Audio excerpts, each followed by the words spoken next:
Hello and welcome back to Hammer Splits Productions. Please keep watching my videos and please subscribe. It'd be much appreciated.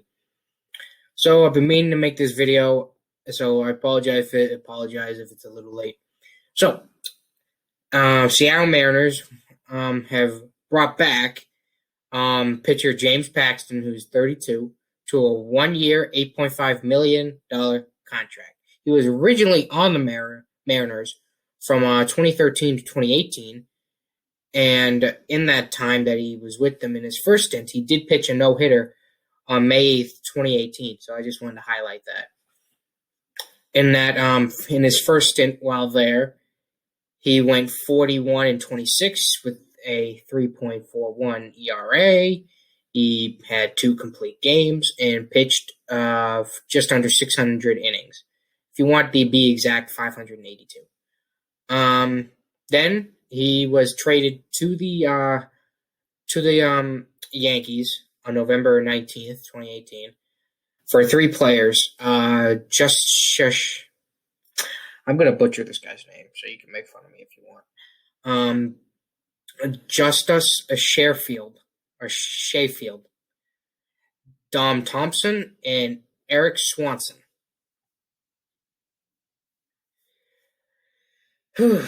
While and they had a stacked. I think that same year they also brought in AJ Happ, and then they still had CC, and then you had Tanaka. So I mean they were kind of loaded, though CC was basically on his end of his leg, and Tanaka is kind of, my grandfather couldn't stand Tanaka. He was a Yankees fan. Oh God, he could never stand Tanaka. But he was brought in to be a very steady presence, and he really was. It was a really good trade for the Yankees. As much as I hate the freaking Yankees, it was a really good trade. It was a great trade for them. And while he was there, he was the second pitcher in Yankees history to strike out at least 12 or more batters in consecutive starts since David Cone. He either did it 1995 or 1996, I want to say. It's one of those 2 years David Cone did it. And in his first year with the Yankees, he went 15-6 with a 3.82 ERA in 29 starts. Not great, but he still won him a lot of games. But just this past season, he ran into some injury trouble. 2020, he had microscopic surgery to remove a cyst and was knocked out for a few months. And when he finally did come back, he posted 1-1 record, and with his worst ERA of his career, with a 6.64 ERA and 5 starts. Very, very bad. Now that he's back, based kind of for free to the Mariners, he now joins Marco Gonzalez to form a pretty good pitching duo. And I'm not going to say this is going to turn into like a playoff team, because we all know how the Mariners and everything.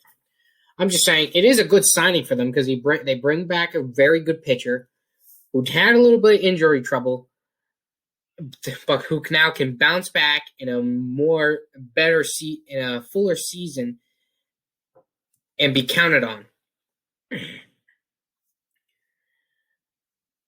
So it's definitely a great. I think it's not that much risk, because he's already proven that he can pitch.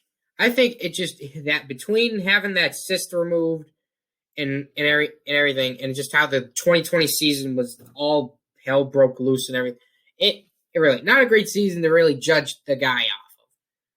So I think he's going to have a great bounce back. I think he's going to probably go, let's say 11-5, maybe 12-6, around there, with maybe a 3.2 ERA. That's what I think, and I think he'll be again a great strikeout guy. And this time now he brings back his veteran presence to a team that definitely needs veteran presence. And we all know what the Seattle Mariners are in the news for, and so I don't really need to talk about that. But in case, I think it was the president, made very truthful comments. Let's just say that, and I don't want to go any further because other people have already covered that and everything. So yeah, so I kind of wish my Red Sox had signed Paxton because I think we definitely could have signed it, and then we would have been able to pair him with Eduardo Rodriguez and Chris Sale, and then if we put in Paxton in there, we would have been a really good team.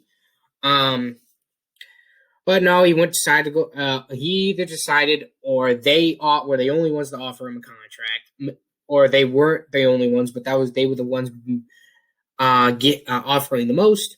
So again, this is a great signing, high reward.